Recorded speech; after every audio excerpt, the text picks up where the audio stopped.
taking heads. And there's a big difference in that. Tuhan's got the capability to do what Saved is doing on a lesser roster, be that star man, probably even get higher than 133 EPS. He's done that so many times in his career, though. Now it's time to actually play on a team that can win, and he's still doing it. And he's the one that has actually added to the fragging power. Jigsaw coming into Chiefs has added fragging power. Well, I hate to say it, but Tuhan over Oda has added more fragging power to GG.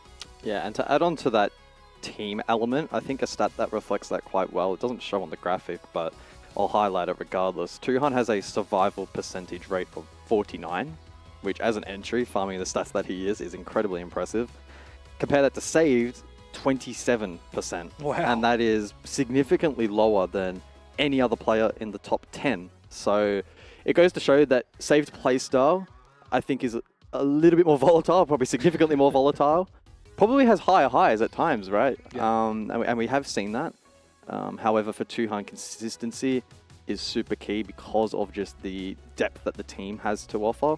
And so over the course of the night, that's for me what I'm going to be looking at, right? It is impact and consistency of impact. Because it's all well and good to farm 50% of rounds, right? Yeah. Tuhan might not farm as many kills in individual rounds, but if he can have more impact across 80% plus rounds, that in the long run, in a best of 3, is what wins them the series. You know, it goes without saying, Rob, Gaming Gladiators win and win comfortably a lot. So when you look at some of the raw numbers like overall kills, it's not going to favor Tuhan. But if you were to just double it, he would only have 3 extra deaths, but like 30 extra kills over Save. So that's actually quite significant when you look at it from a ratio perspective. So for Tuhan, is it right to say he's been the best player this stage? I think him and Quiz. I think they're both of them. Would you agree with that, Rob? Rob, Cuz? Yes, I would agree with that. Yeah. I think adding on the additional storyline of Tuhan having to jump into this roster and conform to a more international playstyle or certainly mindset around the game as well, I'm sure it will be, quite testing of him. I suppose it then poses the question that we'll get an answer to in Montreal if they qual as to whether or not he can actually transpose that overseas, because that's going to be a whole nother task. But isolating it here to OCE, Tuhan's been an incredible performer, but he needs to show it now in semis and a potential grand final, right? It's all well and good to farm in the regular stage. Now is the time to double down. Yep. He's had a microscope on him this entire league, and he has been unbelievable. Let's go ahead and start talking about the vetoes. As we do know, it doesn't matter what map you go to. It does not matter. You could go to any map in the map pool. Let Jake analyze this. He's got some good points. He always does. You know what? No, he does. What's happened there? He lost his gun. Go on, refocus. I thought you dropped your teeth out for a second there. Dentures. Yeah. I was going to say, I think in terms of the maps, we know when the maps are. I'm not going to play full, but I think we want open maps for these teams. Yep. Especially when it comes to Circular Spheres. No surprise that they've elected to go to Bordeaux, and we're going to get a familiar map as well from Gaming Gladiators in Bank coming up here as we go through the rest of the veto. Back-to-back stages. So same maps, actually, as what we had in the first semi-final, now here as well for the second final. And like the first one, I don't think we're going to see Consulate again. No, I don't think we are. The fact that it's all the same map picks, I don't know, that seems a bit interesting. But Border, for me, guys, I'm obviously excited that Circular Spheres get to start on attack. They'll get to set the pace a little bit. But in that exact same breath, that means you've got to go up against GG's defense, which is basically GG from there. Yeah, I think this veto's played out far better for Circular Spheres compared to yesterday, for example. They looked rather shocking on Skyscraper. I think the structure of that 2-lane map just really did not suit them at all compared to a Border where you have those opportunities to play make. I think Consulate as well leans itself a little bit more into Circular Spheres game plan. So I hope that we see the Circular Spheres we did last night on Border, because I think that explosivity might catch GG off guard, and they're going to have to do something special. Well, it is time for us to get underway. We won't muck about any longer. Boys, does CS have anything? I don't know. Do they have anything? We've got something. We've got a debut for us as a little duo for this cast. I'm really excited, Vinny. I've never cast with you before, and this is your second cast on OCE this stage after doing the Rivals. Keen for it? I am. I got a matching shirt to match with, so I want to be known as Mini Dev from now on. But no, it's going to be a pleasure. I have obviously listened to you cast for such a long time, so it's it's a pleasure to be up here with you. Well, you've heard me comment terrible comments about your gameplay for the last couple of years, as you have farmed and been farmed in various points in your career. Now it's time to judge these teams. Now, do CS actually have anything? That is a tough question to answer because it's pretty challenging to find a valid reason to actually have an argument that they'll even steal a map away from GG. Yeah, but this is kind of surprising, right? That we're going to border first, obviously Circular Sphere's pick, and GG decided to defend first. It's something that we saw in that first series, and to be honest, I think that's the only reason that the other team was able to get any rounds on the attack. So, yeah, this is kind of interesting. Obviously, we saw that Clubhouse was the last one before border that GG ended up banning, and they haven't played it in over a year, which is also very surprising. I think that's one of those maps that they could probably control the pace a little bit better. Obviously, with their fundamentals on a map like Club, they can really dictate that game. But as we start to get into the bans here, Finka and Monty out. Monty, not a surprise. Finka is a target ban. Yeah, and I have a feeling like, look, I'm actually happy to, like, I'll buy you your coffee tomorrow. So we often go for a coffee run before the show. If this is a saved Goyo ban from GG, I'm buying you a coffee tomorrow. Wait, no, you're buying me a coffee tomorrow. Yeah, I'll buy you a coffee. Hey. There we go. Wow. All right. Easiest free coffee of my life right there. And Sade hits him with the grow up in chat. Well, yeah, like with GG, I mean, we know that they're the best team in the region. They know how to play these maps so well. Why not just get basically the only win condition for Circular Spheres a bit out of his comfort zone before the map even starts? Yeah.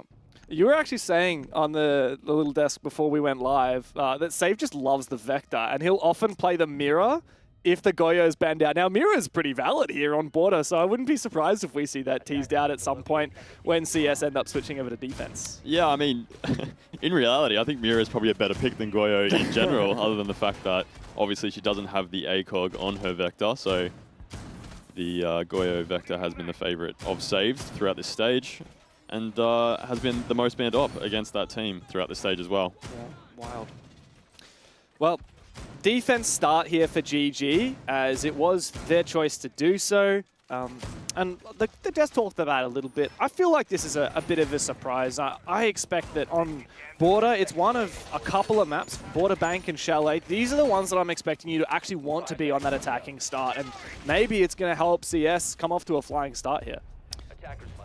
Yeah, just talking to Oda at the end of that last map in the interview, he said that he prefers to attack first, and he wasn't there for the vetoes, so perhaps some of the players of GG weren't there for the vetoes also, but I'm sure there is a game plan to this. Already starting to set up, a bit of an office hold. Not a whole lot of utility here for this Armory side, but looking to keep control of security early. Yeah, and a bit of an aggressive defense there with the open wall onto the Armory balcony. But I expect he is saved on the Deimos. Now down below security, he's going to be looking to try and vert out Wettables here with that Deimos death mark. Here's an early pick on to Killer Man. That was a bit of a fumble there from Brendo, though. He's not able to confirm the kill. Opting to blow up the C4 instead of confirming that kill. Valuing his life. There you go. Ends up running out break room door anyway to finish off Killer Man. And that's advantage GG early. Yeah, but Saved has still not been allowed to get into position to use that Deimos Deathmark and try and tear up that floor using the Vendetta, which is unfortunate because Circular Spheres are seemingly doing a bit of a bottom-up take. Now, Japer here making his way up the east stairs. Still so much mobility afforded to GG. Brendo just missing the foot there of Saved. Yeah, as you mentioned, there wasn't a whole lot of contest bottom floor, so I'm not sure why Saved hasn't opted to kind of get this vertical play into security. He has occupied this catwalk area now. Looking to maybe make a play into break room. Oh, what a shot, though, from Wettables. Long angle there with the ACOG. The most dangerous player in the server, but also in the league at the moment. Saved has gone down. Numbers advantage to GG. Sage is on the floor. There might be a res opportunity here as the bees will come out. Fish has died, so Circular Spheres are inching towards being able to redeem themselves and bring themselves back into this round. Sage still on that floor. Haven't been able to confirm that kill, but I mean, there's no chance of a res now. Yeah, no chance. So this is basically a 3v3. Circular Spheres have done a good job getting themselves back into this round. Nep will finish off the kill. Oh, big flank. But Brendo here, looking to take east stairs, and will find one. Still fighting, and will find a second. Physics will finally get retraded by Nep. And he's left in the 1v2. Yeah, wowee. All right, that's just Brendo things, right?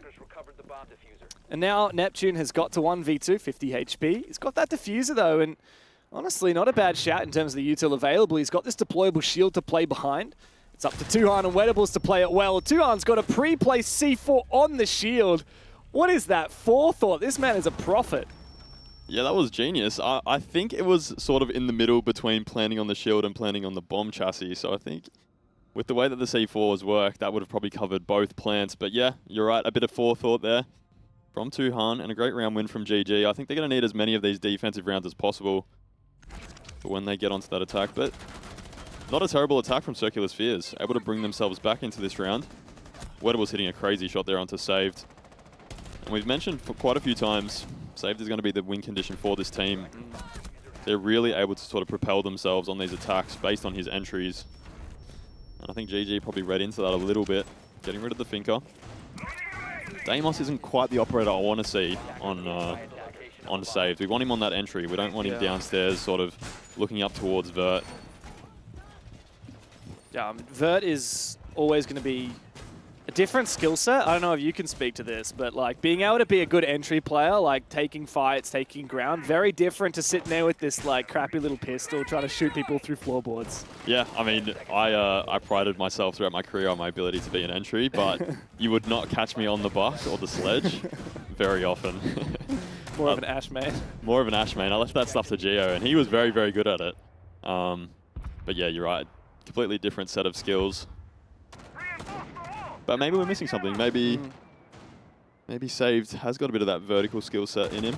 Well, he switched over to the Nomad, and I know he's a big fan of this ARX. He was running this a lot when Yana was heavily in the meta as well, and he's a great operator with this very deadly weapon. But for CS, the biggest concern for me in that first round was just the lack of vision and unity. Like, you've got a player dying on a balcony, and then people just funneling from east stairs with no support on the top floor, no support from the armory balcony. Didn't feel like a very inspired attack, and so I have much higher expectations for this second round now.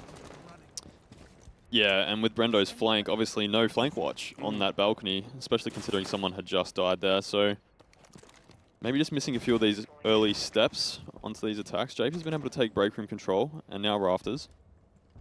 Looking in towards Tellers, and it looks like we're going to go for an office push here. Step one will be getting that triple wall open from east stairs. Although we are sort of surrounding office. Finally, Physics will get this open with the ace charges. And Fisher, guys, the one that they want to clear deep in that tucked position behind the single reinforcement. He has support from Brendo in Archives, and now that deployable shield has been spotted. A Twitch drone goes out, the first to be taken down. Good crossfire. 3 players from GG set up here. Yeah, it's going to be tough to break this down without utility. I think if CS decide to sort of just walk in and start peeking these angles, it will be their death. Beautiful. Perfect use of utility there from Saved and Japer. Using the nade and the flash to work out that sandwich position. Brendo will get a retread onto Killerman playing east stairs. Oh, and Japer nearly caught out with the nade in his hands as Brendo continues to hold this power position. yeah, but he's about to be forced out. The Selma taken down. That's a big aggression, though, from Tuhan. And a second kill for him as well.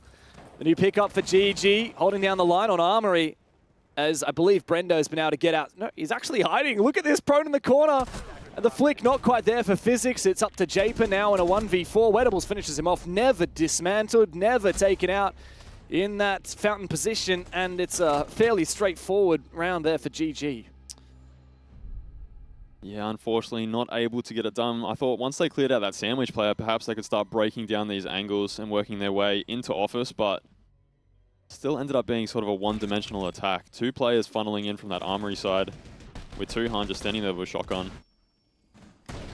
Maybe just a lack of information. Obviously that security player droning him out, but able to get the double. Really big double for his team. And then, yeah, as you mentioned, those crossfires into office were perfect. Just understanding the angles that they needed to peek for each other and not over-peeking when they needed to. Obviously, Fisher guy dying off the utility, but Can't blame Fish for that. forced out. Yeah. But that is what we want to see from Circular Spheres, right? We want to see them using their utility to kind of clear out these angles. The biggest thing about attacking on border is that once you have map control, it becomes a lot easier to take further map control. The biggest problem sometimes is getting in the building, but they seem to be doing that just okay at the moment. It's kind of the nature of these attacker-sided maps as a defense side, because if you just sit there and wait, the attack has an advantage. You have to force fights a lot of the time.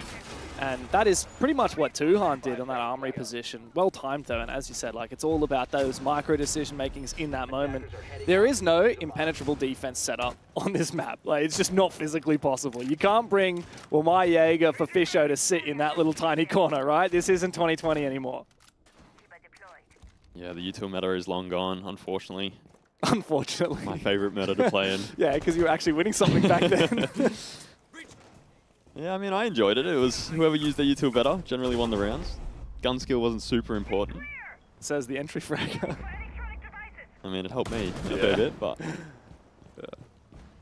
yeah, we're moving into this third round now. A lot of good info here from Wettables. Just using those Velt cams to suss out east stairs and security. Sage on the pole, so definitely a very info-heavy sort of setup here from GG. Oh, that was almost a good catch there from Brendo. I think it was spotted just in time by JP. He was ultra cautious of those C4s. And now he's checking for Valkyrie cameras. He's spotted out one of them, wants to take it down, but meanwhile he's lost a teammate. Look at this aggression from Brendo though, running out from detention. Takes down Saved, who has not shown up today, not yet. And GG are just collapsing. Circular Spheres can't find a damn thing. Yeah, GG, understanding the win conditions of these rounds so far, just playing really aggressive on these entries, not allowing Circular Spheres any space. And from there, just able to sort of snowball these rounds out of control. Tuhan is down to 3 HP.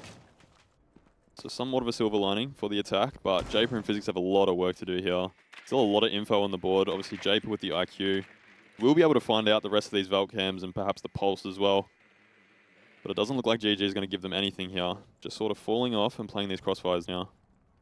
Yeah, and Japer's just fishing for a pick. This is not an easy gunfight to take, though. We can't actually walk into East Stairs without destroying that Kiba barrier.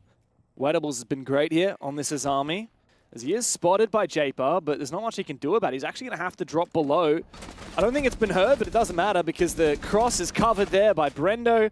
Swinging through from Passport, all up to Physics now. And they know where he is. It's a 1v5, and he'll be lucky to find a consolation frag or two. He's just going to bait it here. And Sage is watching him there with the cardiac sensor as well. Maybe GG will get aggressive to try and pad their stats, but yeah, a C4, it doesn't really matter at this point. Circular Spheres have struggled on their attack. 3 rounds in a row from GG, and yeah, feed a pick or two, it doesn't really matter. This round is unfortunately over. Physics doing his best to find something, but Wettables will finish off the round. Beautiful crossfires towards the end there. It looked like Wettables might have been caught out, not hearing that drop, but 2 other players already trained on waiting room. And the third round for GG. Yeah, on Circular Spheres map pick, by the way. I'm starting to see why GG picked defense. That's 3 different bomb sites they've now locked in very competently. I'm a little bit surprised. Obviously, we always expected this to be a GG win. But the last time GG played this map, they were actually pushed really deep by Prodigy. It was a 7-5, right? And yeah, I mean, Prodigy did a great job at keeping that aggression up to GG. We have seen a few moments this stage where GG have looked a little bit rough. The first game where they played Supernova and Pinku absolutely farmed them. Yeah, GG still won it, but they got pushed to OT by a team that didn't even make playoffs. We've seen cracks in the armor. And yet this GG is looking flawless so far. Yeah, and that match against Supernova was on Consulate, which will end up being the decider if we get there, but at the moment it doesn't look like we're going to get to that point. And yeah, with that border game against Prodigy, obviously, the Monty had such a big effect. Dave was able to put so much pressure on that security room side, basically force his way through most of these holds, but Monty insta-banned by Circular Spheres anyway, so not a problem for GG. And Circular Spheres not a team that's really used a whole lot of Monty this stage. I think Neptune every now and then would jump on it if the right round called for it, but GG again, playing a pretty aggressive setup here into security. See here. I think the first time we've seen the Sentry as well, coming out from Fisho Guy, just opting to bring barbed wire. And another and C4. A C4. That's 4 C4s, by the way. Circular is really going for a bottom-up take again. I see a player. Okay, well, I guess I can't criticize it if it works, and Save does find the opening pick onto Fish. But it's just so unusual to have the linchpin of their push be on the ground floor? I'm not quite sure where that pick was. Fisher Guy, usually the player that plays around office side. Maybe just got caught out through the hash, but that first pick from the attack has forced through the most of his... vert. Oh, Yeah. I see. That's cheeky. I see. Was that a pre-fire or was the hole already there, I wonder? I think it would have already been there. So Brendo here, back into break room. His brother Sage has been down from that break room angle. Brendo will refrag from that.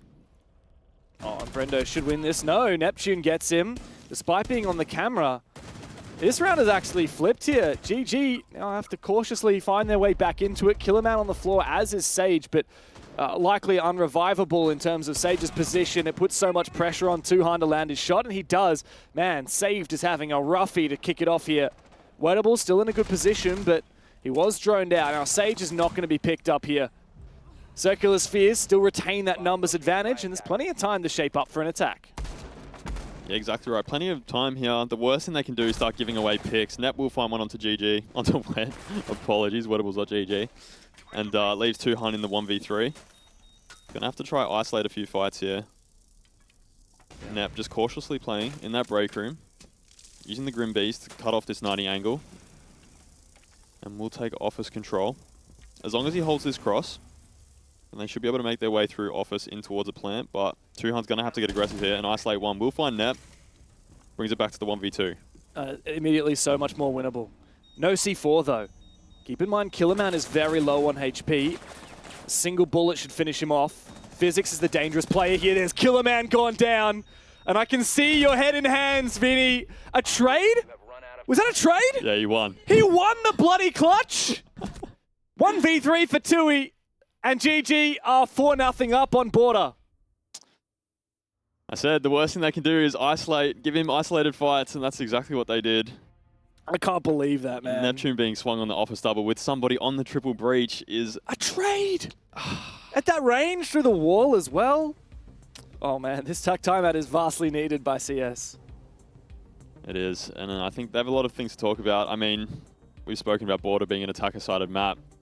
None of these attacks have looked super convincing. Obviously, that last one, they finally got to a 3v1, super winnable, but Tuhan just showing a bit of class there. Able to isolate the fights. We did see Neptune on the office double getting pinged by what I assume is a Valkyrie cam, so I'm sure a lot of info being fed in from his teammates.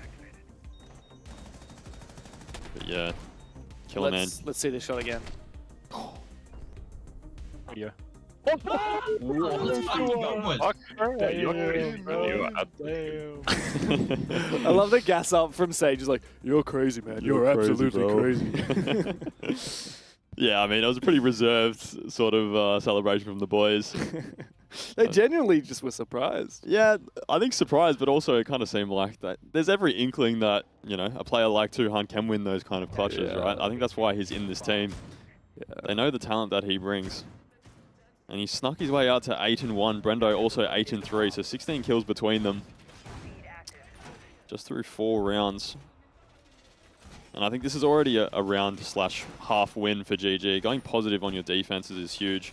Something we saw in that Outlast Chiefs game was that Outlast were able to snag a few rounds on the attack, just playing more aggressive and taking map control together, but Circular Sphere is unable to replicate that this match so far. Yeah. GG looking comfortable. Even when they do lose a few players, they just back themselves in to win and clutch up. So massive round from Tuhan.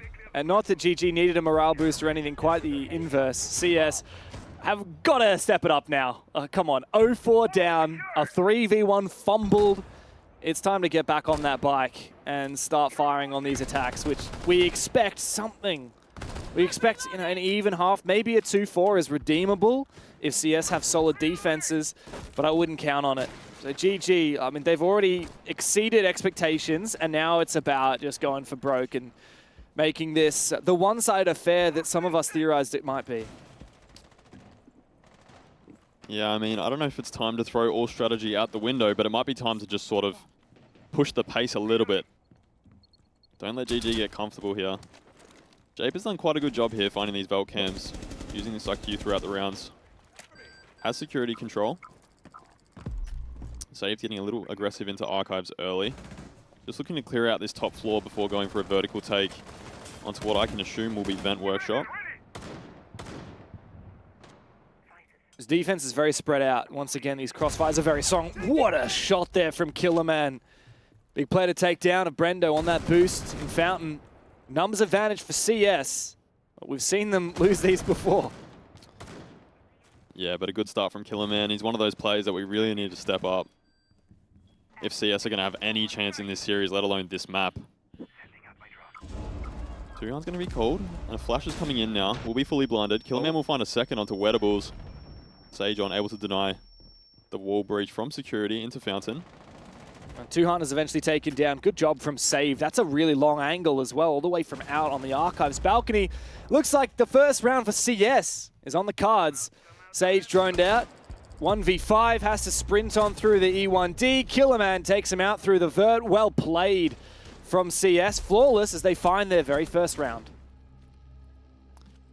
Yeah, really solid from the CS boys. Just sort of surrounded that top floor. Didn't do anything too brash. Just waited for the picks to come to them. Killerman obviously hitting an incredible shot into Fountain there from that AC balcony, which really set that round off. And then once you get that opening pick on attack, it becomes the onus goes to GG. Can we find picks back? We have to get more aggressive. And on a map like Border, if you're set up, it can be quite easy to punish these defenses. So a good round there from CS. Obviously, after the attack timeout, coming out with a flawless is the perfect way to sort of build their way back into this map. Yeah, but you still got to make good on winning this next attack, because if it's a 1-5 attacking half, it's still pretty much GG go next, and this is CS's map pick, so we would be banking on a 2-0 if we see GG win this round. I know it sounds like a big call, but it's kind of, I don't know, one thing leads to another. A 5-1 attack half against you, and then moving into the second half, you know, it's your map pick. Moving into Bank, which, by the way, is one of GG's best maps. You mentioned we saw them 7-0 Odium on that map already in the stage. Saw Chiefs get a 7-0 just earlier today on that very same map as well. Chiefs is second 7-0. They're also 7-0 Odium, by the way. And Odium really suck at Bank. Yeah, they were opting to pick it a few times during the stage, which was pretty confusing. Only against the two best teams in the region. But yeah, I used to enjoy playing Bank a lot as well. I thought it was one of those maps where you could really punish teams if they weren't quite up to scratch on the map, because there's a lot to do on those attacks. And on defenses, it can, again, be pretty beneficial. Yeah, as we move into the final round of the half, Vinny, you've talked so much about how this Valkyrie has been massively impactful here for GG. They picked it every single round, and we've seen every single round the response from Japer on this IQ. And yet we're still seeing these cameras consistently netting benefit for GG with those yellow pings, with those early engagements, and with those late round clutch opportunities. As Japer's now looking to hunt down Brendo, the Valkyrie himself, bit of a rivalry, the IQ v Valk. If Japer falls though, that's his util gone. Whereas if Brendo dies here, he can just jump on and support his teammates with those Valkyrie cams. Brendo eventually having to fall off that position there.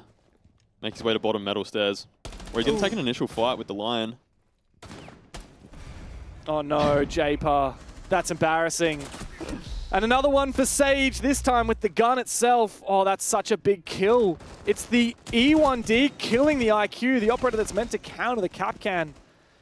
Embarrassment for Circular Spheres. Saved has a plethora of choices of who he wants to track. Any operator on this defensive lineup. It still hasn't used those death marks. Net finds one, traded back, 2 versus 4. We need to see Save step it up now. He's found 2 opening kills in this match, but this guy is meant to be the best player in the region statistically. We need to see him get more than 3 kills in the first half.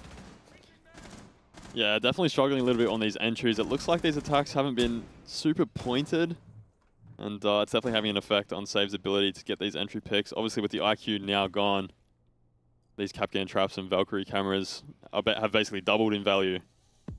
And as an attacker, it can be quite scary, not knowing what you're walking into, whether they can see you too hard. Oh no.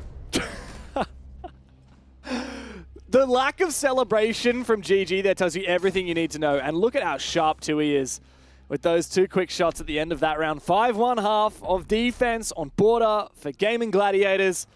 Circular Spheres might have found 1 flawless round, but it doesn't matter how well you win a round.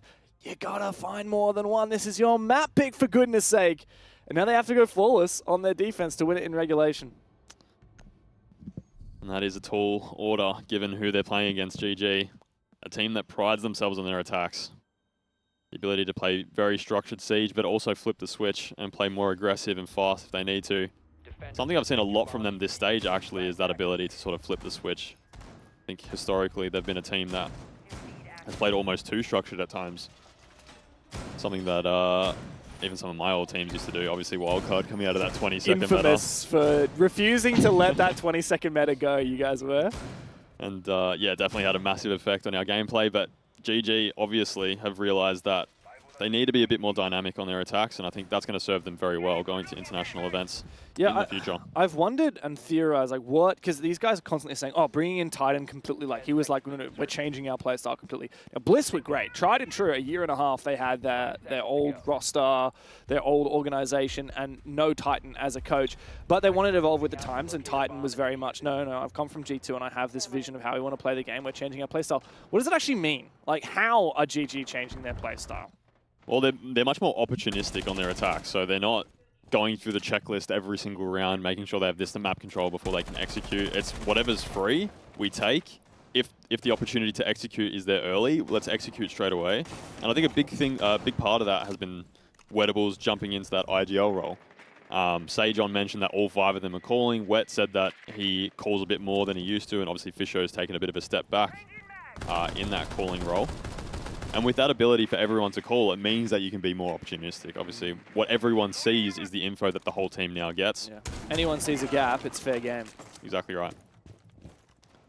Well, Brendo's made his way into customs, and he's going to try and get the vert onto this player here on the reinforced hatch, but he's got to wait for timing from the rest of the team. Jape are now really feeling that pressure as the Dokkaebi call and the Lion Scan go out at the same time. Sade finds one and goes down, gets traded. Still, Japer is alive there in security. And believe it or not, Circular Spheres have won the exchange. Yeah, the execute on security room, not working as intended, but Sajon will find one. We'll get refrag. Japer will finish off Wettables, and now it's all of a sudden a 3v1. But Brendo still stuck down here. Just looking up through the vert. Yeah. That reinforced hatch in security actually played a massive role in allowing Japer to survive. Yeah, and credit to Japer, he found a kill out of it as well. Now, a tall order for Brendo in a 1v3. Japer's already low HP, but it's a hollow sight on the Bark up against the ACOG on the Boss G. You can see Brendo, I mean, he believes himself. He says, look, Tuhan's already got a 1v3. Let's give it a crack. A little bit more challenging on attack without the timer on his side. He spots the player for a brief second. He's got good information, or at least good game sense of where these players might be, and he's trying to take these fights 1v1. Neptune swings him on that mirror window. Circular Spheres on the board on their defense. Yeah, maybe not the right decision there from GG to go for the execute onto security room. Looks like maybe a little bit mistimed. Obviously with that hatch reoed that Japer could eventually sit on and find a pick with. I think it may have actually been 2 once he finished the guy outside the break room door. Just had a lot of room to maneuver, and yeah, GG caught out a little bit. Didn't look like there was a whole lot of util either to clear out that box area, so maybe not the right idea. But they committed to it. I think one of the biggest things with attacks is that once you have an idea, you commit to it. Yeah, just didn't pan out. But whole-ass one idea instead of half-assing multiple ideas. Exactly right, yeah. But not a bad sign for Circular Spheres. 1 defensive round. Obviously, they need another 5. They're going to win this map and go to bank with the advantage. But even if they just win a few more of these defenses, just to build a little bit of momentum going into bank, then I think that'll be a big positive for them. If they just get wiped 7-2, then, you know, what was even the point? Yeah. I would love to be sitting watching this game with the Chiefs boys right now. I think that would be really fascinating. Because of course GG would have been watching that Chiefs game earlier, or at least the support staff would have been. Very intent on what is going to happen tomorrow in that grand final. Playing for all the marbles for a spot at Montreal. Everyone would back in GG to win that, right? Like, you don't just make a team like Chiefs has done and then within 2 months steal a major spot away from the dominant force in the region in GG. But GG have been far from perfect here. I mean, Sage getting spawn peaked, very uncharacteristic of him. He's usually a very diligent player. Yeah, he struggled a little bit on that defensive half as well. Obviously put in a bit of a sort of power position in office that got caught out a few times. Now opening picked here on the attack. And Dokkaebi off the board is pretty big. Obviously that global utility is really strong for these attacks, being able to flush out certain positions based on sound, deny those Valkyrie cameras from vision for people that are on them. And obviously the DMR, an extremely strong weapon in the right hands, and Sejon definitely is the right hands. You mentioned that Valkyrie as well, Vinny, and there's no IQ picked here by GG. So I don't know how they're planning on clearing those cameras. Maybe the Dokkaebi was meant to be the response. You find a pick, you hack the cams, then you know where they are. But they're going to have to be so thorough in like droning out these camera positions, spotting them, shooting them. It's so much work. And there's a kill on the back of one of them. Yeah, it is a little bit risky only to bring the Dokkaebi for the Valk cams, obviously, as you mentioned. Hacking them is actually a sort of a twofold thing because all of a sudden the defenders can't use them and you can. But the IQ is a bit of a safer bet. You're able to see the cameras before you enter the building. Neptune will get flashed out here and we'll drop the bathroom hatch. Just giving away control of office, but Physics will find one back onto Fisho. Yeah, and Brendo's almost dead as well. He finally gets Physics, but a belated trade and it costs him most of his health. 2v4, Brendo and Wet capable, but I wouldn't bank on it. Circular Spheres are really starting to look comfy, and they still have information as well on this roam game. Yeah, I think that's going to be the biggest factor here. These Valk cams were not spotted or cleared. Obviously the lack of IQ and the use of Dokkaebi resulting in that. Oh, what is that? Sade very aggressive on that flank. He's lucky it worked out though. Wettables now in a 1v4, and that diffuser is still on the ground. Circular Spheres should know exactly where it is, thanks to that Valkyrie camera. Wettables waiting for the peak. What a shot from Killerman! Circular Spheres have come to life in this second half. 2 defenses in a row. Yeah, playing very aggressive early round here on these defenses, understanding that's probably the win condition for them. And executing to great effect. Sejon getting spawn peaked early rounds by Neptune was huge. Obviously that Dokkaebi off the board, we mentioned how important it was going to be in that round. So it was the run out from East Stairs. Yeah, I can't even blame Sage. I wouldn't have looked up there. But, yeah. A bit of an ego swing there from Killerman as well to finish off the round against Wet. Just building a bit of momentum here. 2 rounds in a row. I want to see Killerman get that momentum back because we were gassing this guy up so much last stage on Man LFO, and completely different Killerman that we've seen now on Circular Sphere. Sorry, on Antic when he was playing on Antic. He's looking so different, like a shadow of his former self now. Yeah, I think the environment would play a huge part in that. I think Antic were probably slightly more sort of structured, and I know that playing in a structured team allows for more playmaking because obviously you understand where the rest of your team's going to be. You understand sort of that the other team thinks that it's going to be predictable and that they're going to do the same thing, and you can sort of make plays off that. So I think playing with this Circular Spheres roster, probably not as structured, but in saying that, he is a very talented player, and he does have the ability to turn it on when he wants. I just noticed in that prep phase, Vinny, we saw 3 of the drones be taken out by GG. They tried to get them quite aggressively in the map to try and set up pre-place. It's what we know that GG have always loved to do on Border. They used to ban the Solus when Solus was in the meta so they could get those pre-placed drones. But that's not really so much the meta these days. It's all about these initiating operators like the Shields and the Dokkaebi and the Lion. But I think it's going to slow them down quite a bit now, having lost that information gathering. Just saw Wet there, hacking into 2 Capcan traps. I was hoping no one would notice, and eventually we'd see a defender run through them, but Japer, aware of it and able to take them out. Brendo's actually, we've seen him running the holo on Buck up until this point. He's decided to take the magnified scope, probably because of Japer here contesting with this ACOG. Yeah, and Japer not in a super safe position, definitely a fall-off position. Playing with no reinforced walls around him with the hatch open, so pretty obvious what his plan's going to be. Hopefully find a pick and fall off. Good frag. He's just going to slowly reposition, and he will drop back eventually, as you said. I think he should be pretty happy. He's wasted a lot of time. GG have really slowed down this attack. They want to make sure they guarantee that opening engagement. Yeah, and the use of the Vigil would have wasted a bit more time, but Tuhan, they're able to spot him out with the IQ scanner, realizing that he has gone back up main stairs and towards Armory. Good spot. Once again, Sejon able to take towards that Archives control. But Physics. First pick Physics. Yeah, there is a trade though from Fish, and Killerman is too aggressive there on the Capcan. It does seem that Circular Spheres have recomposed, and indeed they win the exchange again. Neptune and Japer have been so hard to dislodge. Low HP on both of them, and this is so winnable now for Sage. But a 1v3 is no easy feat, regardless of the HP of the enemy. Neptune literally 3 HP, but saved down below on this aggressive angle. He finds him. And this is well and truly looking solid for Circular Spheres. This comeback on defense, uncontested. Yeah, these aggressive defenses definitely play into the strengths of Circular Spheres. Not able to really make much of an impact on those attacks, but now, tactical timeout coming out from GG. I wonder what Titan's saying. It'd be interesting. I don't know, like, there aren't any glaring issues with the way GG are playing right now. It just looks like Circular Spheres are able to win their gunfights. GG are committing to these roam clears.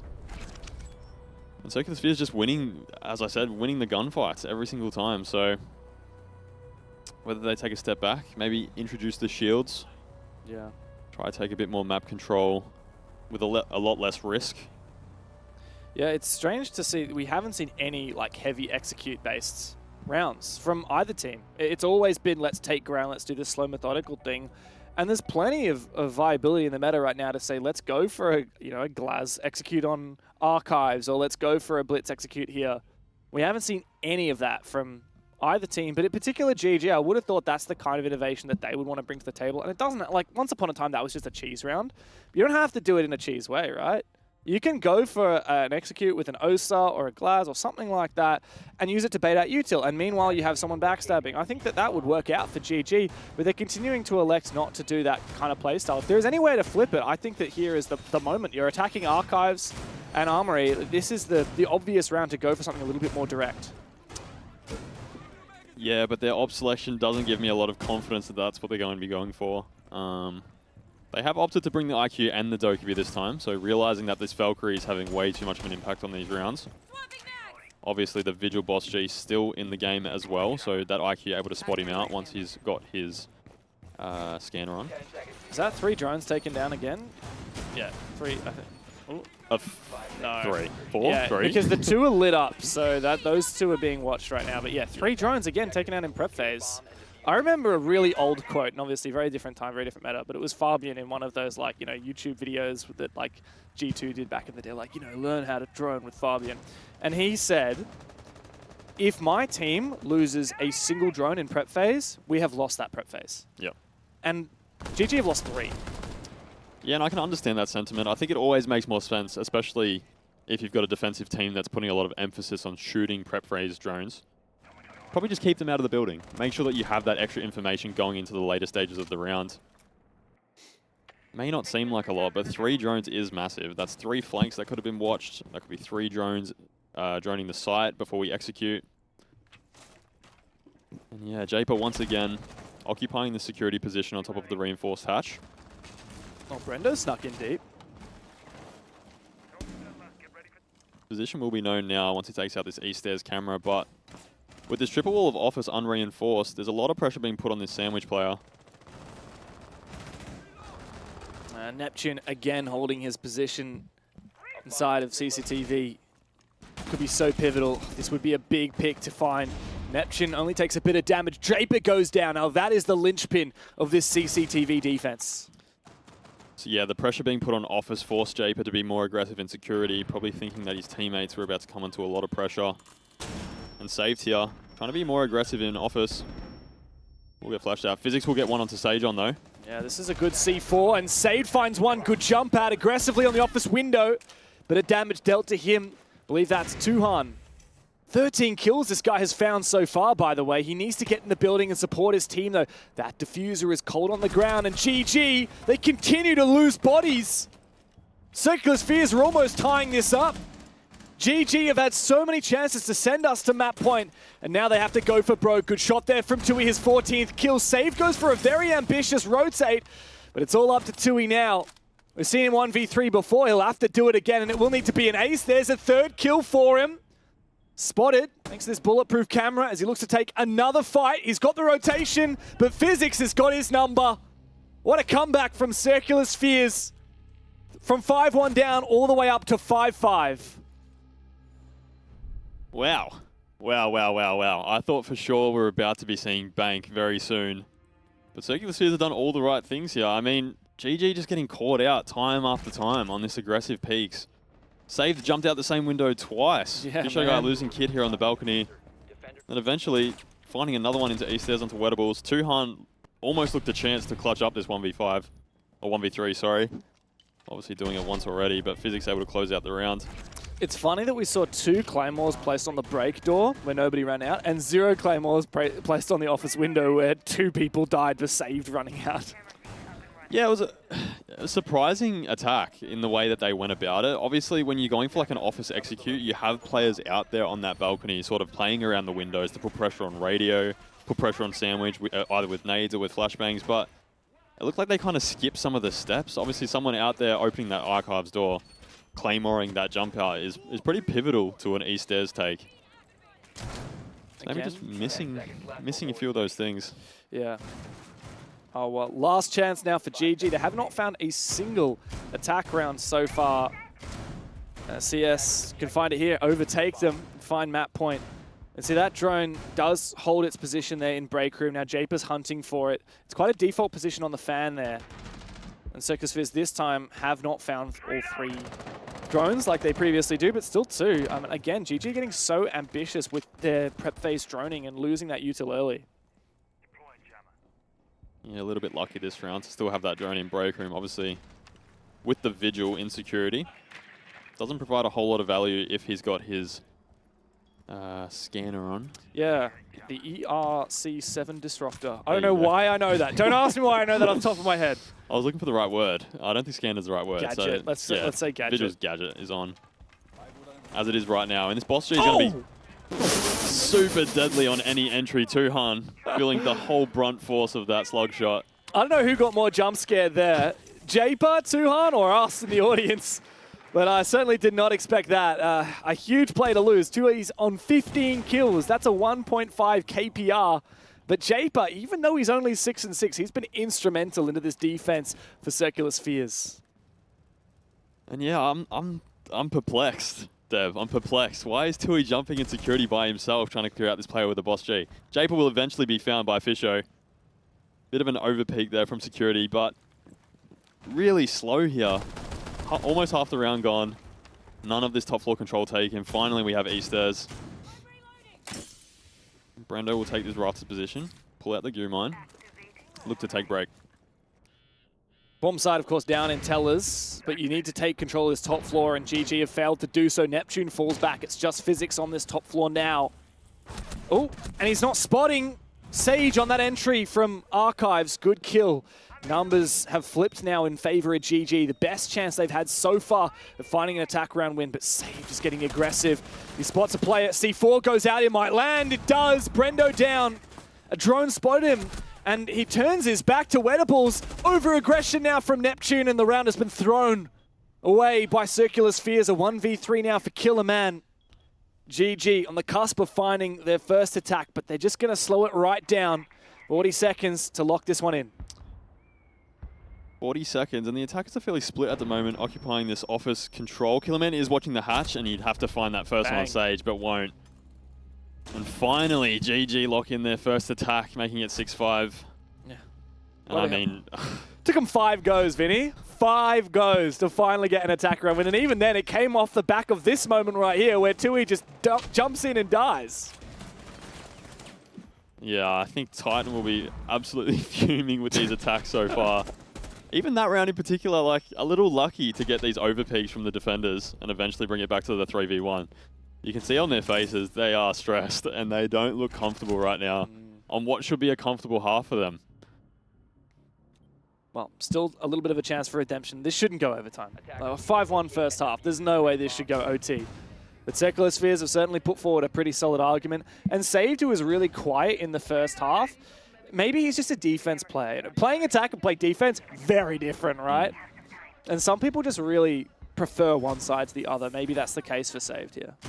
Yeah, I don't think the defensive strats from Circular Spheres are anything super insane or something that GG hasn't seen before, but their ability to win gunfights has really put them in the driving seat on this half. And yeah, as you mentioned, just I think playing into their strengths a little bit better. They can play way more aggressive on these defenses and have much more value out of being playing aggressive than when they were on attack. And GG were doing pretty much the same thing to them. We saw Brendo run out probably 3 or 4 rounds in a row. And that led to them winning a lot of defensive rounds. So Wettables, finally, we're seeing the shield play from him. They said enough's enough. It's time to take some map control. Funnily enough, despite GG being up 6-5, both teams have exactly 38 kills. A little fun fact for you. Interesting. Oh, Killman's got to be careful. He does get out with his life. I would love to see this blitz have a big impact, though. I mean, we've been begging for it. But on this Vents Workshop site, I don't have a clear idea of where the intention is to use it. And Saved has gone down. That's a big play to lose early. Japer still holds onto his position, but he could very much be ignored here by GG. And it looks like they're eventually going to go clear him. I think this is the best way to clear him. Oh, nice. And it is done so successfully. Oh, Wettables wow. still getting aggro with the pistol. We'll find it onto Japer. And yeah, where was that 5 rounds ago? Yeah, great question. That blitz certainly would have been helpful with clearing the Boss G a very long time ago. Boss G against blitz, like, Japer's never going to win against a blitz. No, Vigil's not the operator for it. And it's just, yeah, spiraling now. The Avalanche has finally started to gain a bit of momentum. And while Neptune can find one back, a 2v4 is still a pretty ambitious ask here for CS on this defense.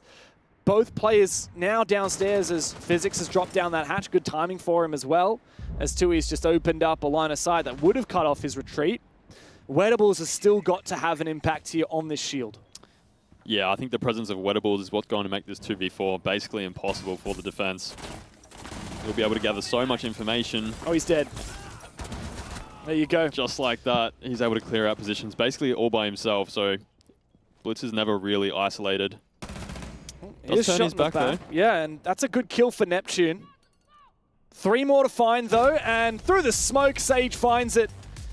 A little bit closer of a game than we expected. From the 5-1, eventually we see GG seal the deal 7-5, just clinching it in regulation on Circular Spheres' map pick. But you can't deny that was closer than we expected. Yeah, I think GG will be very disappointed in the way they played out that attacking half. We saw it right there at the end. The blitz was up. Japer was there. And yeah, ended up working out for them in that last round anyway. Well, better late than never for GG, and I can't wait to hear the insight from the lads on the desk. Yeah, the lads. Yeah, the lads on the desk. Game and a half. And I think it shows that Circular Spheres, maybe the comment you made to me as we were coming off the desk was actually true, Xenox. Maybe I had written them off too early. Well, I kind of writ them off as well in the game, to be honest. When it was up 5-1, I was scoffing down my dinner and I thought, I better do this quick. Yeah. So I said to Gus, what's going to happen first? Either I'm going to finish my Palmer or is the game going to be finished? Well, I finished the Palmer and then I came back, sat down, and from 5-1, it obviously got really close and it was a good comeback. And credit to Circular Spheres. I want to give a shout out to Save. Double digits. He got target banned on both attack and defense. We spoke about it pre-match, Rob, which I'm kind of glad we ended up speaking about it because, look, we both thought that GG would maybe go map-specific bans, but they put the time in and they said respect to Sage. He's having a great stage and we're going to try and take him out of it. And even despite the bans, guys, he still goes in top frags for his team. Yeah, so obviously a standout performance from Save, but it wasn't quite enough to get his team across the line and push overtime. GG, just as they always do, and I use this phrase all the time, they find that extra gear. They get carried a little bit by Tuhan's massive 1v3 clutch that inflated the scoreline a little bit, and then they were able to ride that and finally find a bit of momentum. Those that were lagging behind the 8-ball a little bit, namely Sage and Wettables, actually very successful towards the tail end of this series, most notably the last round where we saw the Blitz finally have the kind of impact that we expect in this sort of meta. So it was good work from GG to get this round across the line. I do agree, obviously, with the sentiment from Vin that overall, GG are probably a little bit disappointed with how it played out. But at the end of the day, you win your opposition's map pick. So That's all that matters. And unfortunately for Circular Spheres, no matter how good they started the second half, which they did do quite well. You know, like you look at the rounds and how they transpired, a 1v3, a 1v4, a 1v3, a 1v3. That was, we were sitting here, Michael, and you're like, oh no, you know, it's been close. And then once we actually looked at the stats and we were like, oh no, these rounds have actually been really confidently going towards Circular Spheres, we thought game on. But GG do what GG does best. And I actually think, if I'm not mistaken, let me just double check this. I actually think this is exactly how their best of one played out at the start of the stage. Yeah, it is. No. Yes, it was with Supernova. Supernova looked really competitive. And then in overtime, GG found that second gear. We kept saying, like, they kept fumbling all these opportunities. But GG just, like, it's happened so many times. They find another gear, guys. And that's what's scary about them, is even when they're down, even when they look potentially out, they just find a completely different stratosphere to send themselves to. Yeah, and the problem now for CS is Bank is going to be a very formidable map to take on GG, right? We know the strategic depth and the amount of experience that this team and these individual players have on this particular map. And it's not one that's going to necessarily lean as much into the chaotic nature of Border, so the volatility of the rounds that we especially saw back on map 1 probably won't translate over as well. Yeah. So it's very, very concerning for Circular Spheres. They put in a great effort, but the unfortunate reality is they just don't have anything to show for it. Saved got target banned. He popped off. But at the end of the day, they couldn't even quite push overtime despite a 4-round defensive streak on Border, one of the most attacker-leaning maps in the pool for OCE. So it's got to be bitterly disappointing for them. And in the back of their minds, there's surely that seed of doubt now. Like, guys, we had to win our map pick to be any chance in this series. So it's going to take one hell of a fight back. Yeah, you could see it there on the overall story of the map. You know, the EPS, the costs so close to each other. Circular Spheres looked dangerously competitive. Yeah, look, honestly, I was a bit worried for Killerman at the start of the game as well. We know we've been speaking about his entries. 3 rounds in, he's 0-2. Yep. But he was able to get some composure towards the end and kind of cut that down, but still another somewhat poor performance. And you kind of think of where were the heights that we saw from Killerman.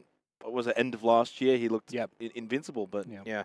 I think I agree with Guz. That was a map that they really needed to win, and now Bank's going to be quite difficult. But for me, there's still so many positives. Like, for a team that's lost in a semi-final, Circular Spheres really brought it back against GAIMIN Gladiators. On defense as well, mind you. So, I mean, look, they can hold their heads high. I think they're clearly playing, you know, with house money. Yep. And I think for them, it's just now going into Bank and having some more fun. Will we continue to see the Finker and the Goya ban?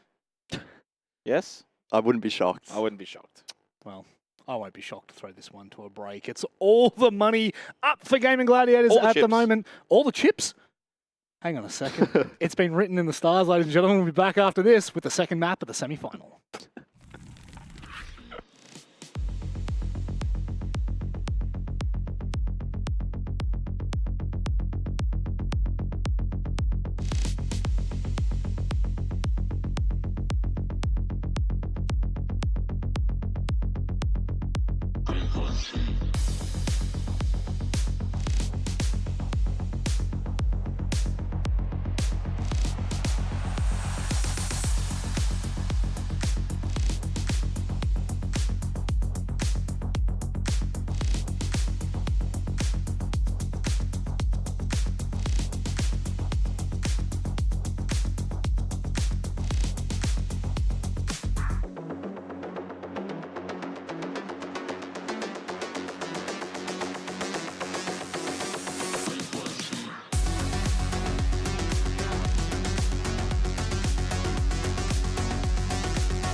Welcome back to the OCE League here for the semi-finals. Map 2 is upon us here between Circular Spheres and GG. And Vinny, look, we thought that Map 1 was going to be a pretty dominant affair after the 5-1 first half from GG, but credit to Circular Spheres, they put up a pretty damn good fight. Put up a very good fight, and yeah, a few alarm bells going off, I think, for GG here. I mean, we saw today that Chiefs match against Outlast, very, very one-sided, able to take care of business as quick as possible. And yeah, struggling a little bit there on their attacks against Circular Spheres. Able to close it out though. I think the Blitz in that last round able to turn the tides, clear out that security area. Sorry, I'm just chuckling at the Vigil because as you were talking about security and CCTV, that was the one operator that Japer played a hell of a lot of and was really hard to clear. GG have flipped from banning the saved bans, the Finker Goyo, to now banning out the Vigil. Maybe Japer bans. Maybe Japer had such a massive impact against them that he's the new target ban. Yeah, could well be the case. Yeah, I actually think Vigil would have played a much bigger role on a map like Bank. It's so large, roaming on this map is pretty important on these defenses, and Vigil can be quite hard to track down, so good ban from both teams. Yeah. But of course, we get to see saved on that Goyo. Indeed. And Goyo's really good on this map too for the late round, especially on that basement bomb site. But we're going to the top floor first, which is pretty unusual. Yeah, I think bottom floor, since it's been attacked so many times, as a defensive team, it can be sort of a good idea to play one of these other two sites first. Obviously, yeah, as I mentioned, that bottom floor site has been attacked so often. Every good team knows how to attack that bottom floor. They understand the win conditions. They understand what they need to clear first. So going to a tertiary site first is not a bad idea. Obviously, for Circular Spheres, they need to win as many of these defensive rounds as possible. And I think a large part of this is going to crutch on saved, being able to make an impact. Yeah. Yeah, look, we know that GG historically have liked Bank. It's been one of their favorite maps, and they had a really convincing win over Odium, as we said, 7-0. We haven't seen a lot of CS playing it, though. We did manage to see them play it against Prodigy yesterday. I obviously wasn't casting yesterday, but do you happen to remember much of that game? Do you remember exactly what went down with CS and Prodigy? Because it was a pretty convincing 7-2. Yeah, it was an interesting sort of map. I mean, Circular Spheres, in the end, it went 7-2, 7-2, 7-1. Almost got the scoregami, as Xenox mentioned. But yeah, it was sort of such a flippy-flappy sort of series that it was kind of hard, because obviously that map pick was Prodigy's map pick. So both teams winning each other's map picks first, before moving on to Border, I think it was the third. It was Border Sky Cafe. Yes. Yep. And Bank, sorry, was actually what they played against each other in the regular stage, funnily enough. I see. So, yeah, I didn't make that connection, but a bit of a funny one there. They didn't actually play Bank yesterday. They played Bank a week ago. Yeah, no, so GG have decided to shape up with this vertical game with the buck down below. I like this Kanto pressure, though, here from the Hibana. Yeah, relatively default sort of attack so far coming out from GG. That Kanto pressure is super important in cutting off the top floor. Brendo will find the first one onto Physics. I'm guessing through that vertical from Archives. And Japer just missing a few shots, but we'll finally take out Brendo, and Killerman will find one more onto Fish. No, that's not a good trade for GG. Yeah, they killed that janitor player, the doc of Physics, eventually, but it took too long, and they weren't able to maintain that numbers advantage. Now, an awkward decision for GG to make. Do we try and execute on the site? Numbers disadvantage? 2 players on rappel, 1 on the roof. They don't have any ground in the map. Yeah, but these Capital bolts are going to prove pretty effective. These smokes will cut off some line of sights, but he's not aware of the player playing right next to him. But Sajon will save his teammate, taking out Killerman. Wettables looking to this top main area now. No way. Take a nap. All of a sudden, it's a 1v3. Yeah, this round has flipped at the drop of a hat. GG now in a 3v1. Japer finds his first. The plant not yet confirmed from GG. They're just biding their time, but the beeper here exposing Wettables' position for a brief moment. The C4 finds nothing. A good flash. This might lock it in here as Sage goes for the peek on the back of it. Well played from GG. Coming back from that 3 versus 4 and winning the opening attack on their map. Seeing still a pretty heavy prevalence here of that Valkyrie pick and no IQ coming out from the attack. I thought for sure when Wettable swung in that quad window he was done for, but Sajon just on the angle to save him in time. And then from there, just able to sort of surround the defense. We could see here a lot of red and yellow pings coming out in CEO, showing where Wettable's position was, but Japer, his position also known, and Sajon able to close in and finish off the round. And just a little bit of a settler, I think, for GG. Able to get that first one in after struggling so much in their attacks in that first map. Just quell some of those nerves. Especially because they started pretty rough on that round.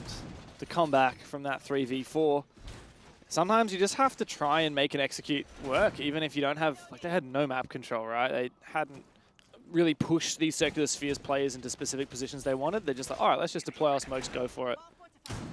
But you could still see that there was a plan with that execute, right? I think that's where a lot of other teams probably falter a little bit. Wettables made the obvious decision to smoke off those janitor angles and then swung in. The only real position he was exposed to was that banana side, and Sajon was there to clear it up. So there's still a lot of sort of method to the madness towards the end of the rounds. Yeah. And I think that's what separates GG at the moment from a team like Circular Spheres. And that's what's so important in this current meta of Siege, right? Like, everyone has to go for broken moments, but it's about being able to come up with that quick plan, even if it's a simple one. Like, I'm smoking these angles, we're going to go in, we're going to push together. Being able to do this as a team, that's what really sets apart most of the best teams in most of the regions at the moment. Yeah, and it's sort of what I mentioned earlier about them being more opportunistic these days. I think that's one of the strengths of Wettable's IGOing, is that his ability to sort of call those late round executes, especially when they're at the numbers disadvantage or he doesn't have everything that he would need normally for an execute. He has a really good understanding of just the real basics that he needs to get something to work. And he's one of those guys that when he commits, he commits.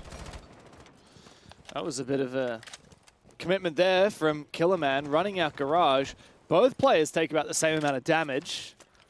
Sage is now forced off that Kanto repel for now. Is this going to be a vault, perhaps, from Fish and Sage together? Yeah, looking to take control of this main stairs area. I think the player in Tellers just got spotted on that drone just before he moved away. Not a super pointed attack here from GG. It looks like they're just looking for picks early. They have taken control of this stock area. And with the Jan hatch soft, Havana's going to be able to open it with 2 of her pellets. So they've got all the top floor control they now need. I'll tell you what, GG probably wishing they had a Finker right now. I think Sage vaulted the Skylight, which he took about 20 damage to, and he was already on 30 HP. So the poor guy is a couple of breaths away from death, but he's still got that really important hard breach util we need him to make the most of before he falls. Yeah, and those 3 flashes, you can still be a part of the execute even if it's not gun up. So I think we'll see late round his ability to use this utility to help his teammates enter the building. Looks like Jape is going to take a little bit of damage, getting aggressive towards main stairs, currently in that E2 position. Brendo just clearing a little bit of utility in archives. And finding that angle into side onto Saved, and will eventually find it. Yeah, that's a big pick. Save not able to use that Vector yet to find a kill here, despite having his favorite defensive operator unlocked. Now, aggressive from Physics. He wasn't droned out this whole time in Tellers. He eventually finds one, and maybe there's a chance to get back into it here for CS, but not if Fisho guy can drop the hatch and find this plant. All up to Japert now, and he doesn't know that that defuse is going down. He needs to try and bait a few kills. There's the first one. Maybe winnable. He spots the second, but Wettables gets the better of him. And GG, another pretty solid attack. Not perfect, but solid nonetheless. Yeah, just had everything they needed to get it done in the end. As you said, Physics undroned in that Tellers position for such a long time. Just whiffed a few of those shots onto Brendo, but eventually got the pick.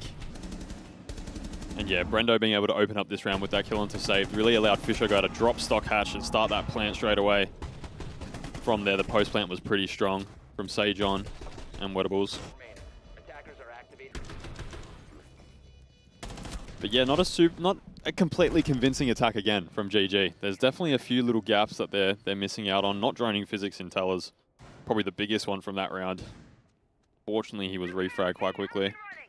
Both of these teams are attacker-sided on Bank, so I think that puts a little bit more pressure on GG here. Historically, GG wins 65% of their attacks on this map and only 54% of their defenses. Obviously, that's very good win rates on both sides. They tend to win more than they lose, this team. Surprise, surprise. Surprise. Yeah. Circular Spheres, despite this being one of their least favorite maps, still 75% attack win rate, 33% defense win rate. So you'd expect CS to have a little bit more favor in the second half. And I think that just puts a little bit more pressure on GG to make sure that they don't just have a good effort on attack. No, they need to win this half. Like, I'm talking 4-2, even 5-1. We know if GG start with a 5-1 lead, it doesn't guarantee a match win, as we saw on Border. Yeah, absolutely. And this is an interesting placement of this Scopos in the lobby area. That might even be ATMs. Yeah, that is. That's so well hidden as well. Oh, no. Sejon instantly spotting it out. I'm definitely going to steal that one and put it in ranked, though, that's for sure. Can you shoot it from the window? I reckon you're going to have to use some util to clear that. You're going to have to use an Ash Charge or something. Oh, You got no. it. Never mind, he shot it. Wow. So the Scopos utility instantly out of the round. Japer probably hoping that that wouldn't get droned, but you're playing against GG, mate. These guys drone everything. And unfortunately, without that utility, Japer's kind of on an island now. Has no ability to teleport back to his other body. Physics will find the first on the Brendo, though. Playing aggressive towards that blue stairs area, but will fall off. That's a big operator takedown to the Twitch. One of the main counters to the Goyo, which is so impactful on this basement bomb site. Mirror also vulnerable. We've got some proxy alarms from Neptune, which would have been nice to take down. Saves brought them as well, pardon me. We do have this Roamer as save still on that top floor, and he has been droned. He's now taking a fight, and Tuhan just stabs him in the back. Poorly played there from Saved. Just another strange push here from GG. They're playing very slowly, only more than half of the round gone already. And they just have cleared out one of those top roamers. It looks like Circular Spheres are starting to fall off. Nep still holding this open area position with the hatch open, so able to fall off whenever he wants. As soon as he feels a bit of pressure, I think that's what he's going to do. Oh no, I thought Fish might not have known that the Solus was still in open area, but he decides to fall on off and spray down. Our map control has squarely been taken by GG. Good job as well. With no IQ, they still check for those Valkyrie cameras, make sure that CS doesn't have that info in the late round. 50 seconds, and there is time here to go for an execute for GG. Yeah, definitely. And only two C4, or only one C4 on the board now, as one of those just got blown up by Killerman. Japer will find the pick onto Sejon as they start to take this server control. But now with that mainstairs player dead, the flank watch is weakened a lot. Tuhan will clear the mirror. A little bit of info denied from the defenders. C4 still available for Physics, but no smoke. So this late round Planthanal will come largely down to Physics and the ability to frag out, but GG can frag out as well. Japer goes down, good trade from Killerman. And now Wettables and Fish have to get desperate. A reposition from Fisher Guy. The C4 comes through, denies that plant. The pistol out, but Wettables can't do a damn thing. Big round from Circular Spheres. Execute found absolutely nothing for GG. Yeah, I mentioned before when I said that that top floor site first was probably not a bad pick, considering most teams know how to attack bottom. I'm not quite sure what GG just did. Yeah, not a really heavy emphasis on clearing this top floor early, so more than half the round gone. I saw Brendo get picked either in dirt or around square early in the round. Very split on these attacks, fairly loose.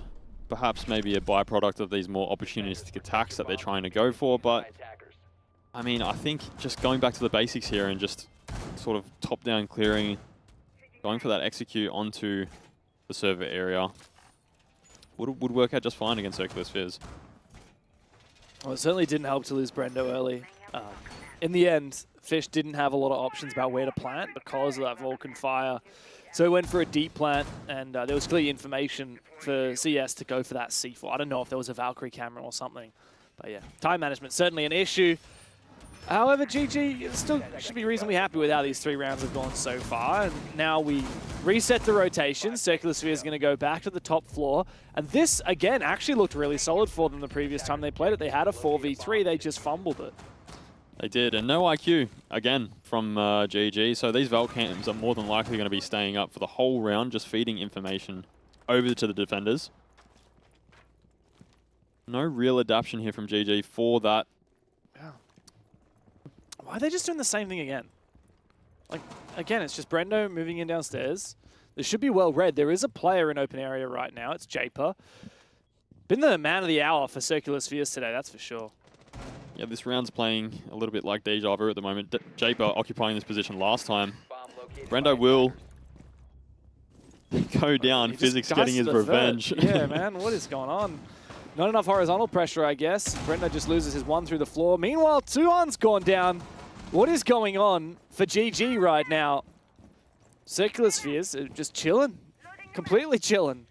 On the site, not feeling a lot of pressure. 3v5 now for GG to try and get back into it. Yeah, the timings are just off at the moment. I mean, Sejon's just getting the Kanto wall open. And when you're starting to get Vert on Janitor, the best play is to start Habanaing that wall, putting pressure from multiple angles on that Janitor player so he doesn't feel so comfortable peeking down the Vert. Fisher Guy eventually will find a pick back onto Killer Man, as half the round is now gone.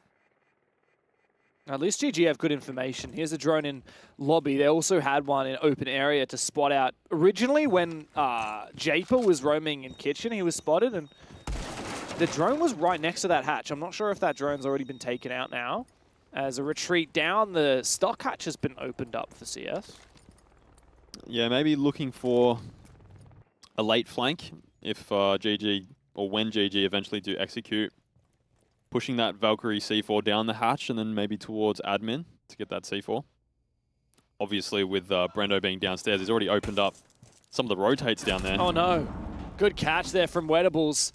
Save thought he had a chance, but now Saved and Wet have brought it back in favor for GG. Fish is in sight as well. Physics though, he's been an instrumental player in that janitor's position on the dock. He needs to find another one. Spotted, but instantly revives himself, and Japer can refrag. Up to Wettables now, and Physics has got him. Big 3K for Physics that round with the self-res as well. The dock, the perfect operator for it. And CS have now tied the score.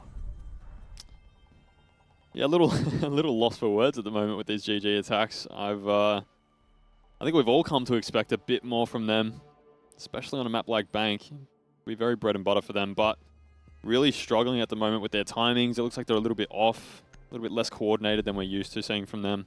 Yeah, I tell you what, if we see the GG that's playing right now against CS take on the Chiefs that played Outlast earlier today, I'm probably backing in Chiefs. I think I am too. Yeah. I'm a big GG fan, but at the moment they're not giving me much confidence in their ability to take down what you would consider a team that barely made playoffs. Oh yeah, CS really probably shouldn't have even made playoffs. They only barely scraped it on the final playday by breeding Prodigy, which in a way was considered an upset at the time. And Saved is currently 1-4, so the player that we're touting as their only win condition. Yeah, Japer and Physics want a part of that conversation because they've actually been really good. Even though Japer, holistically on the series, hasn't been wowing us that much. Japer's, what, 11 and 11 in terms of kills. I have felt his impact every round, especially on border, man. He's been massive. I've never seen somebody hold down that security position better, to be honest. Especially just like soloing it with Vigil Boss G. No Rios, just the Boss G and the Vigil gadget. But yeah, you're right. He did have a massive impact on that first game. Unfortunately, they weren't able to sort of make anything of it. Except maybe that comeback, as you kind of mentioned, gives a little bit of momentum into the second map, right? Like, it could have very much been a 7-1 against CS. And I don't think that if they got 7-1 on border, I don't think they're playing this well on Bank. No, I think you're right. I think it's just sort of that belief kind of thing where you're like, this team is beatable. We're winning rounds. We're winning multiple rounds in a row, 4 in a row, forcing them to take attack timeout, sort of getting under their skin a little bit. So yeah, I think they definitely have the belief right now that they have the ability to sort of take it to this team. Sejon, nearly spotted by Killerman, still playing very aggressive here at top main.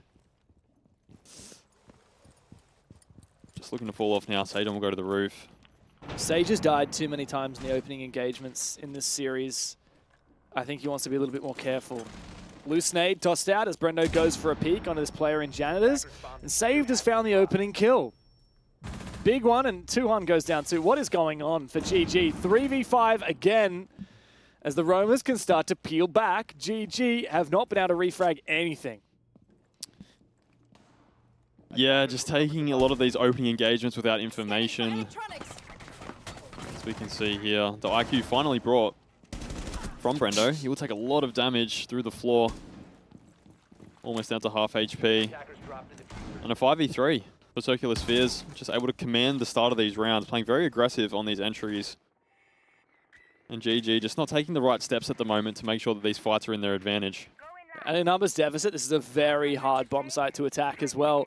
We've still got Killerman roaming. He can always backstab from the top of blue stairs. We've got the Azami on site. Now, she is so difficult to clear out in that kitchen position, especially at a numbers deficit. GG don't have much vert potential. They don't have any frags. 2 smokes, good luck trying to make use of them. And let's not forget, there are Vulcan fires ready to be detonated on the site and saved here in the elevator hallway, ready to fight Brendo. Yeah, and to note, Killerman in the basement. Sajon will find one onto Killerman. Brendo will find one onto Saved as well. Sajon will find a second onto Physics. All of a sudden, we're down to a 2v3 in favor of GG. Out of nowhere, the round flips, but Neptune has a chance at bringing this back. He's found both players on site. It's up to Brendo now as he spots out Neptune for a brief moment, but he doesn't get the kill. Gives him a brief haircut and nothing else. Detonation of the Vulcan fire, but sprayed down from behind by Neptune. Saving the round for Circular Spheres and taking the lead over GG. And just a bit of BM on the side there from Neptune and a pretty wry smile at the end of that round. GG brought it all the way back. I have to say, Sajon at the end of these rounds, when they're at a man disadvantage, really has brought them back. I think without him, they probably haven't won a single attacking round, really. Yeah. I think back to that first attacking round they won when Wettable was repelled in the quad window and Sajon was just in time to save him. If Sajon's not there getting that kill, I don't know where this match would have been. Again, tack time out, Gladiators. Just can't find the answer right now. No. And like we've said, this is teed up to be an attacker-sided map, right? And yet, we've already seen CS win their 3 defenses, so they've hit their stride. They would be very happy. Win or lose this next round, CS should be happy with what they've achieved in this first half. GG, man, it's just not been good enough. I don't know how else to say it. This has not been anywhere near good enough. A little bit of cheeky smiles on the CS faces as we finish off this tactical timeout that GG have taken and so desperately need. Yeah, and I mean, you said CS should be happy with what they've done so far, but at this point, 7-5 first map, 3-2 up on the second map on their defenses, I'll be trying to take it all the way. Yeah, I mean, we're in the driving seat now. We're under GG's skin. We've forced 2 tack timeouts across 2 maps. We don't see that very often from GG. Very true. And we saw CS trade maps yesterday, right? Against Prodigy, they won one and then lost one. Sorry, more specifically, they won their opponent's map pick and lost their own map pick. So, yes, if this trend continues and CS actually run away with Bank, we could see that continue. I would be so gobsmacked to see us go the distance between these 2 teams. Like, that would be unbelievable. CS have been, frankly, pitiful. They got destroyed by GG during the regular stage. They lost their first 1, 2, 3 games in a row. They only finally beat Outlast and then lost to GG anyway. Like, this has not been the best Circular Spheres we've ever seen. Arguably the worst Circular Spheres we've ever seen. And yet here they are giving a real fight to the best team in this region. Yeah, I think it was Rob that touted them as the most consistently inconsistent team. They have the ability to take it to some of the best, and then they seem to just get absolutely walloped by people that you wouldn't expect.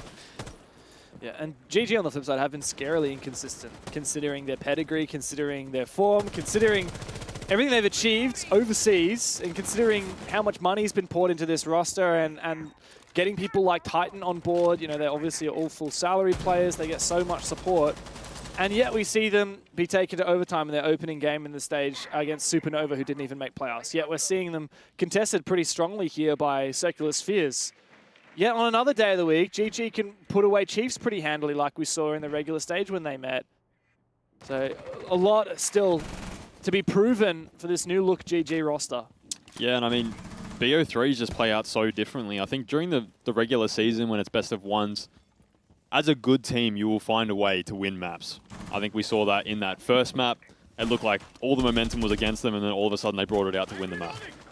That's what's going to happen with a team like GG. But you get to best of 3s, and it's kind of hard to replicate that over 3 different maps. Obviously, they got it done in the first. But that's not going to be enough over the course of a series. Nep's going to find the first one onto Fisho again. Oh, Brendo able to refrag it onto Killer, though. Yeah, I don't think we're going to be able to confirm this last kill, though, on that player in open area. I think he's fallen back towards the site. Yeah, and saved safely on site as he gets tracked by the death mark. Neptune is so low, though. This does feel a lot more winnable now for GG, even though we're technically even, right? It's 4v4. We've lost the Bravo, which is unfortunate because those Fenrir gadgets will stay alive. But sneaking into sight with a Twitch drone, Brendo can start clearing all these Vulcan canisters, and that is immense value out of that util. Yeah, it's really big from him, and as we can see, no smoke on the board. I think there's only one C4 left, 2 impacts. So not a whole lot of denial here. 4 circular spheres. This should be GG round. I think if they're able to work their way into server quite quickly and start getting this plant down, but they're still fairly slow on this. The only hard breach they have is these Habana pellets, so only a crouch rotate's going to be made. And Tuan wants to save his last Ash charge for that mirror window on site, which I think is a good move. It does mean that it's got to be Sage to open up this wall, or the DMR from Brendo to open up the long angle. Tui's not yet in position, though, to dismantle that mirror window.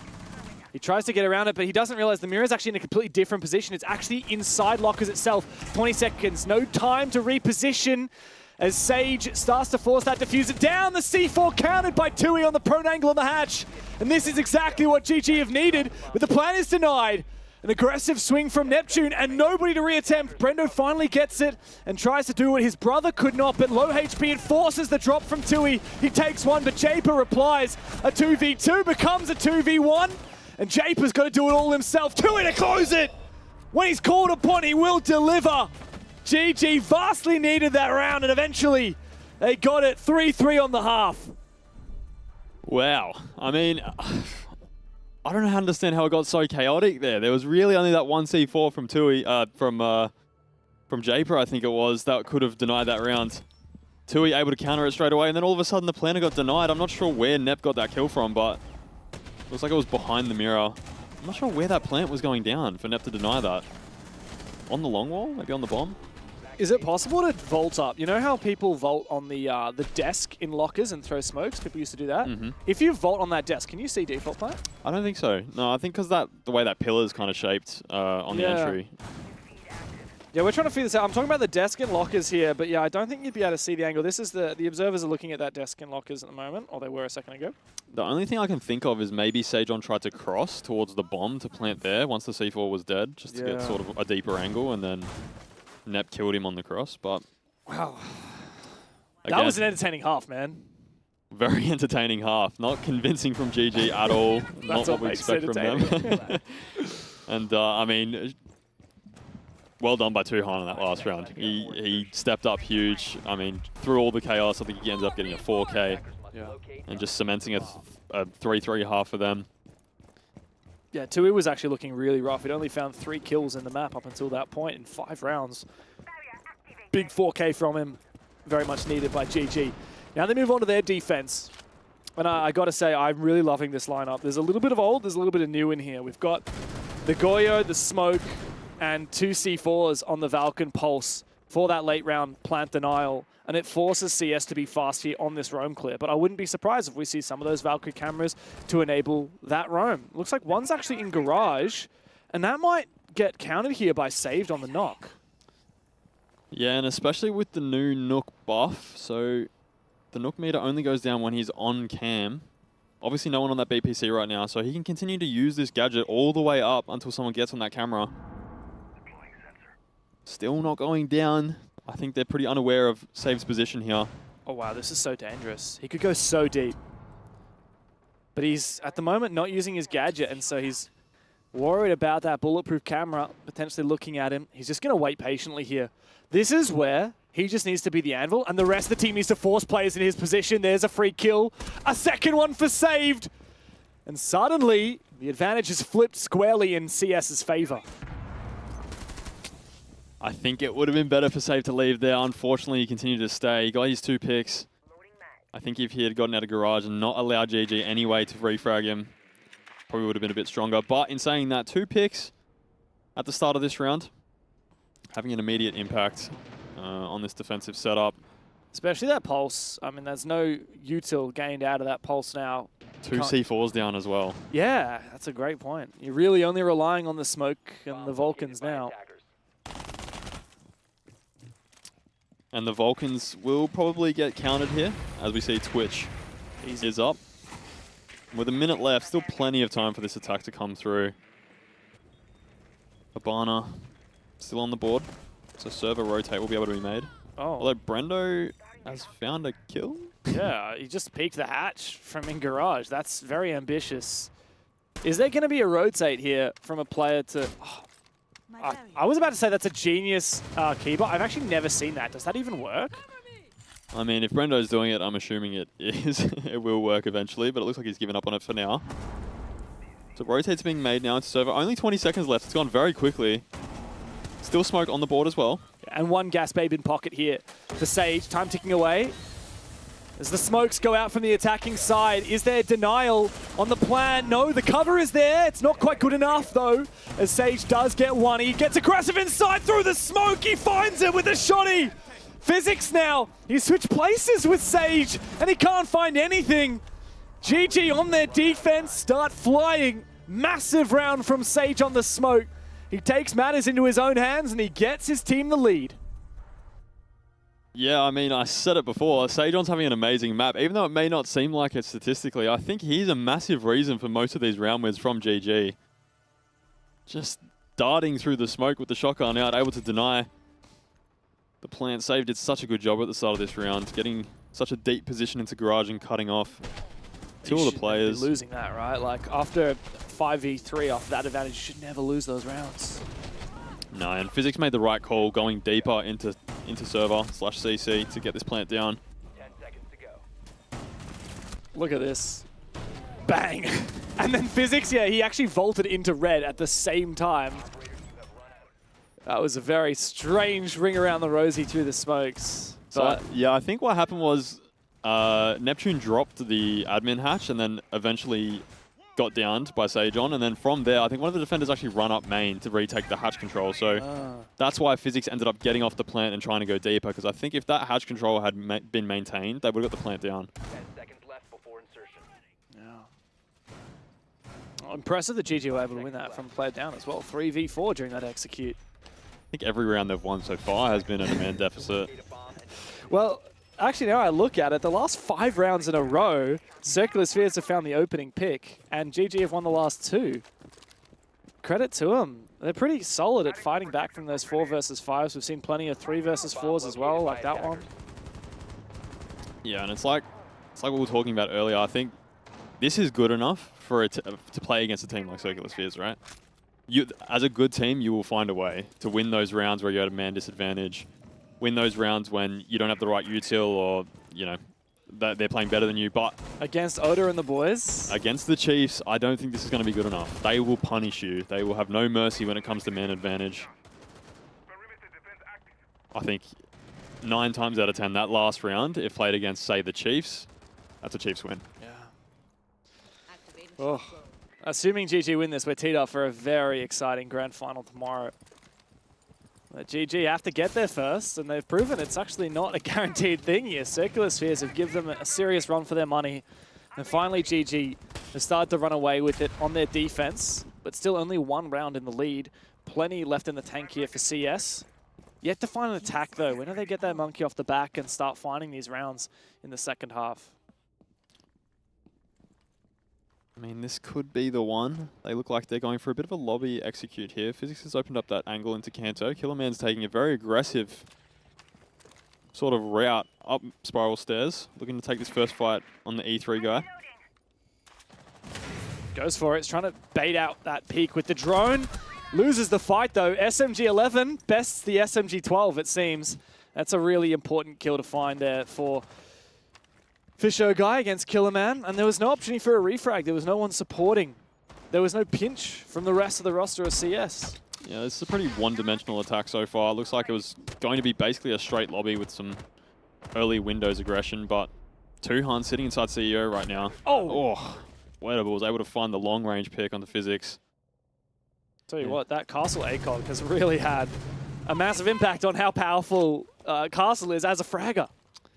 Absolutely. I mean, saved, able to find one on Brendo though. Has taken stock control. Finally gets the thinker in his hands, and now Japer, once again, he is the difference maker. Neptune finds one. Numbers advantage CS for the first time in this round as they look to try and execute onto the site, but Tui's got a pretty solid position and he's looking fired up. He's got protection thanks to that castle barricade. No keeper barriers though to work with. Time is ticking away. Circular spheres, you've got the advantage. You've got to make good on that promise. And Sage is ready for this entrance from Saved, who gets the better of him with the LMG.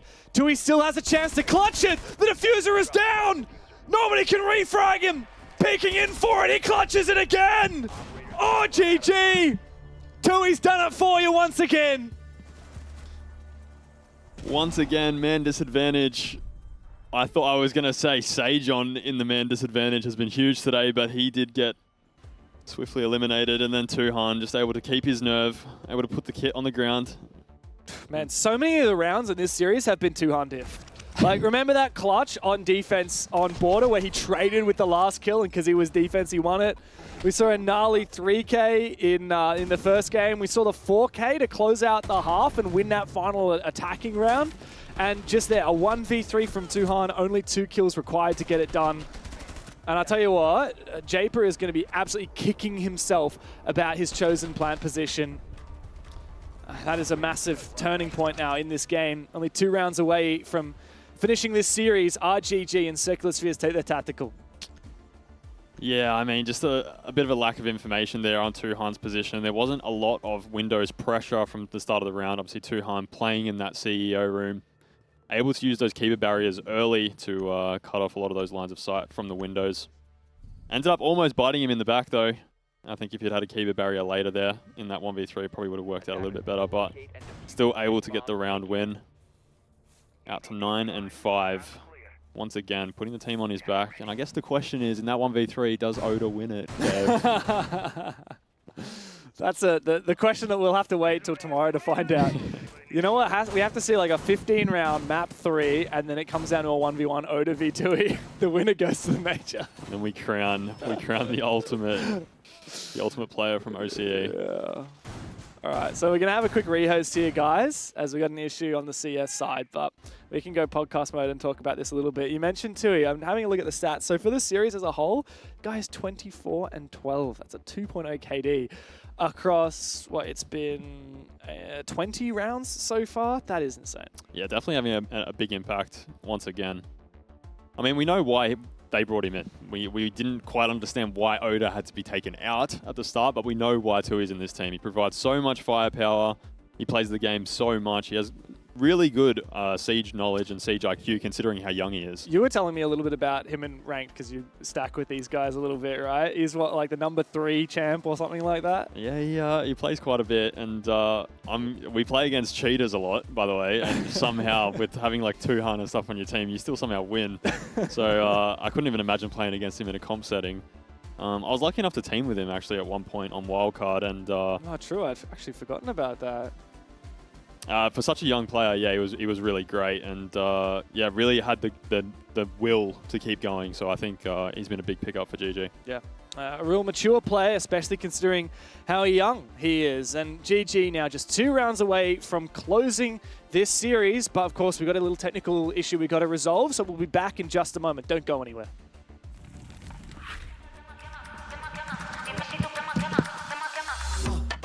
Tap, yeah, I want that. No lines, I don't cut back. Sweet, salty, and all that. Let loose, come get that. Can you play that back, back, back? Can you run that back, back, back? I'm trying to play that back, back, back. I want that. Tap, tap, let's go, let's go. Tap, tap, let's go, let's go. Tap, tap, let's go, let's go. Right here, can you feel? Let's go. Tap, tap, let's go, let's go. Tap, tap, let's go, let's go. Tap, tap, let's go, let's go. Right here, can you feel that? Ooh, you feel that? Ooh, the real back. Ooh, I'm still that. Ooh, you catch that? Ooh, I guess that. The best back. Yeah. 30,000 up on my pallet. Might jump out if I'm wildin'. Catch my flow, I'm so stylish. Tap, tap, real smooth. Can you play that back, back, back? Can you run that back, back, back? I'm trying to play that back, back, back. I want that. Tap tap, let's go, let's go. Tap tap, let's go, let's go. Tap tap, let's go, let's go. Right here, can you feel? Let's go. Got you tulips in a hand up boss like communist. No, I can never ever get back all the things I missed. But I'm that man here, think you got the gist. Got you tulips in a twist. Hand up boss like communist.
It's total calamity, total mayhem inside of the server.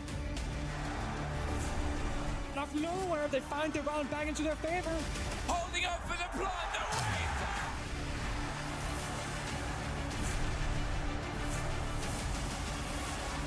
And I think he might just find it!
Tap tap, yeah, I want that.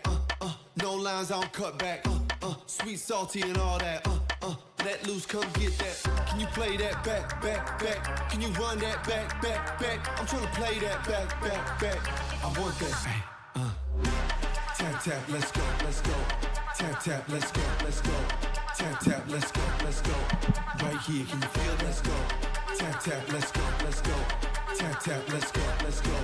Tap tap, let's go, let's go. Right here, can you feel that? Ooh, you feel that? Ooh, the real back. Ooh, I'm still that. Ooh, you catch that? Ooh, I guess that. The best back. Yeah, yeah. 30,000 up on my palette. Might jump out if I'm wildin'. Catch my flow, I'm so stylish. Tap tap, real smooth. Can you play that back, back, back? Can you run that back, back, back? I'm trying to play that back, back, back. I want that. Tap tap, let's go, let's go. Tap tap, let's go, let's go. Tap tap, let's go, let's go. Right here, can you feel? Let's go. Welcome back, everybody, here to our second semi-final in the Oceania League.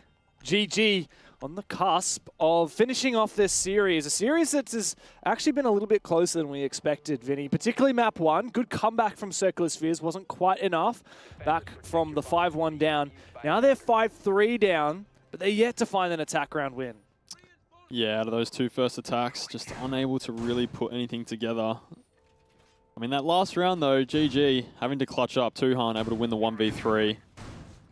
Japer, as you mentioned, probably kicking himself a little bit on where he decided to plant, but there was a lack of information on Tuhan, so Tuhan did well, clutch it out. Circular Spheres need a lot now to sort of get this comeback going again. Obviously on border they were able to, but that was on their defensive half. Bank is an attacker-sided map, but from what we've seen so far, both teams struggling with attacking. Yeah, I've only seen 3 attack rounds won and the 8 we've played out so far. All of them by GG. Now, for the first time, we get to see the staff room open area bomb site taken by GG. And there's actually no Azami, which is, to me, a bit of a surprise. Everyone seems to love posting up that Azami in staff room. Almost unkillable, unless if addressed properly. And, yeah, certainly been very powerful. But I don't know what the hell I'm looking at right now. It's Rogue Team 6 at the moment. 3 of them just filing their way down.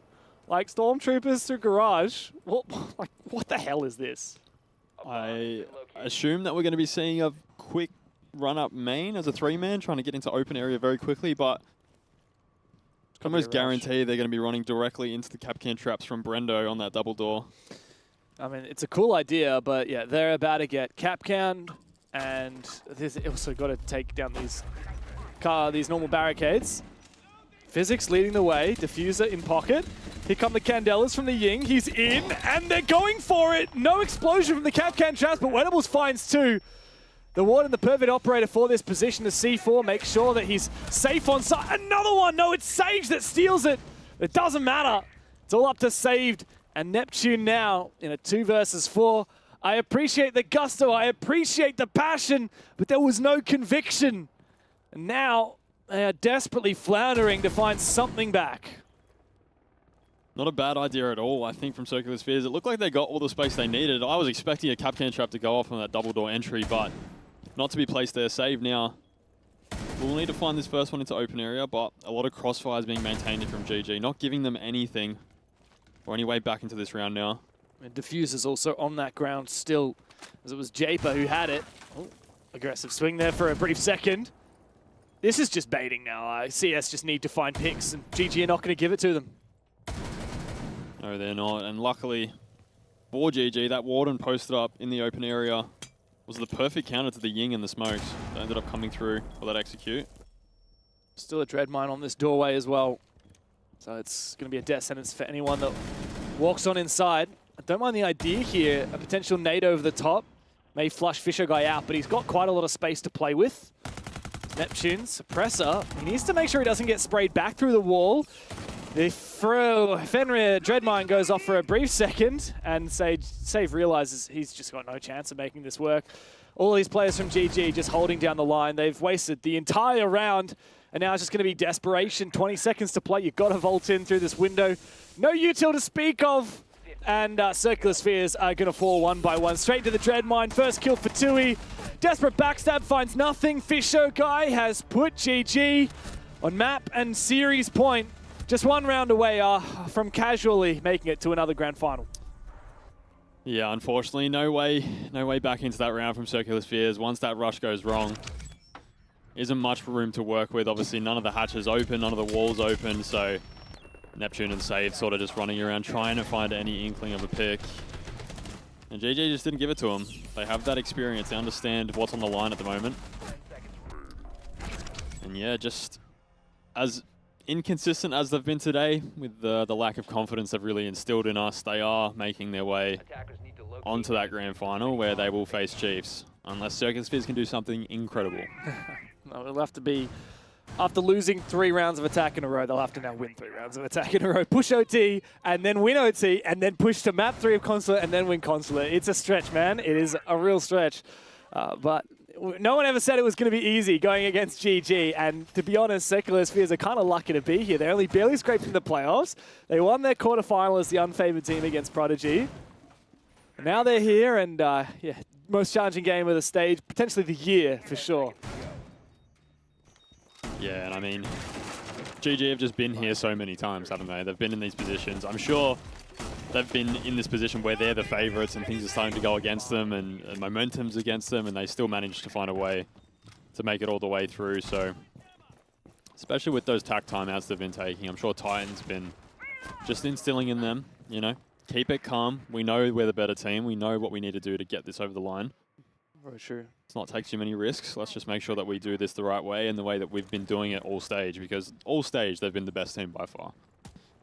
They have. And yeah, a team like Circular Spheres hasn't been contesting them, and for them to be doing it today, I think it shows more of a lack of what GG's been doing than anything incredible that Circular Spheres have really shown. I mean, credit to CS. They have made both of these maps challenging for GG. Like, this was 3-2 up in favor of CS a little bit of a while ago. GG had to take their tactical timeout. We saw GG take their tactical timeout on map 1 as well, and that still was not like a magic band-aid solution for everything. They still had to fight for it to win 7-5.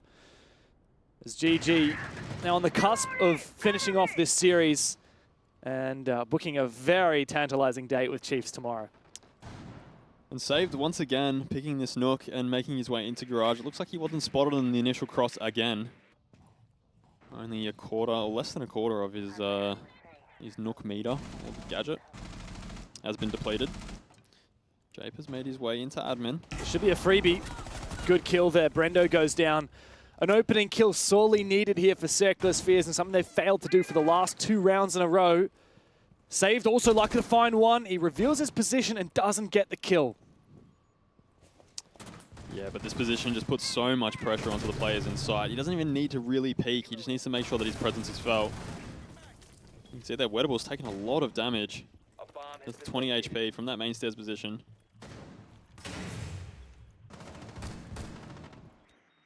Twitch drone could have a huge impact here for Neptune. Needs to clear as many of these Vulcan canisters as he can. There's one popped. Oh, shot out before he can take out the bulletproof camera though. Still a good setup on site for GG. And he's got a second one here coming through Garage. I think the main focus of these Twitch drones will be to continue to get these Goyo canisters. Sage is going very aggressive up the Garage steps. That information from Neptune, but he is spotted out by the Fenrir gadget. 2Hum will find one onto Nep, who was on the drones in the first place. Sageon will eventually find Saved as well, just relieving a bit of that pressure from Garage. Yeah, that's a huge sigh of relief there for GG, no longer having to worry about Saved in Garage.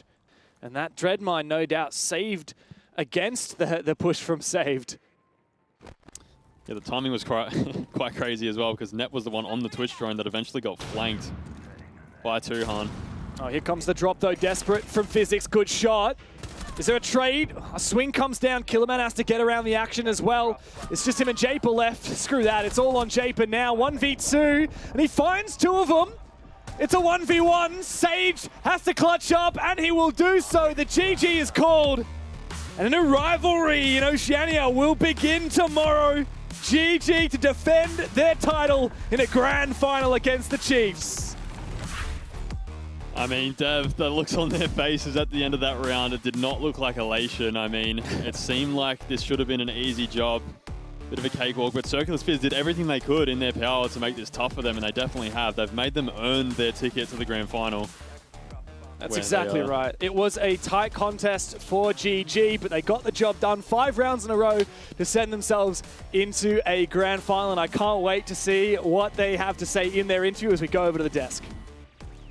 Massive commiserations for Circular Spheres. They look competitive, far more competitive than I'd ever seen, Michael. I genuinely didn't think that any of these maps had legs on them before we got into them. And Circular Spheres, for all of the memeing, all of the discussions around this roster, they stood up, they challenged GG, they pushed them to their limits. Yeah, they certainly made them work for it, as Vinny alluded to there in the final call. Unfortunately, though, just the attacking prowess or lack thereof, especially here on Bank, did prove to be very, very costly. GG essentially dominating the back end of this match with a 5-round streak to get it across the line. First half, though, for GG, plenty of positive takeaways from them. Yep. And Japer actually, J-Dot money, having a big stand-up performance, which was awesome to see, but unfortunately Saved and Killerman actually the tail end of the team, which unfortunately those are probably at their peak, big win conditions potentially for that team, and they just couldn't quite find their way here on Bank.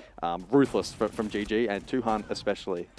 He's been a highlight player tonight, both on Border and here on Bank, and statistically just absolutely smashing it. Honestly, for Circular Spheres, I take a lot of positives away from them. For sure. I think that they were quite impressive in the 2 maps, and I think that, for our loss, I tried to be somewhat positive for them as well, but that first map was a little bit unforgivable. That was a tough one to find the positives, but for Circular Spheres, they actually end up doing better. I thought originally coming in after last night of the 2 semifinals, Rob, that it was going to be the other one that would maybe play out like this. You know what I mean? Like a 7-5, 100%. a little bit close, but yeah, credit to Circular Spheres. We know these guys have been around for a while, like semi-final.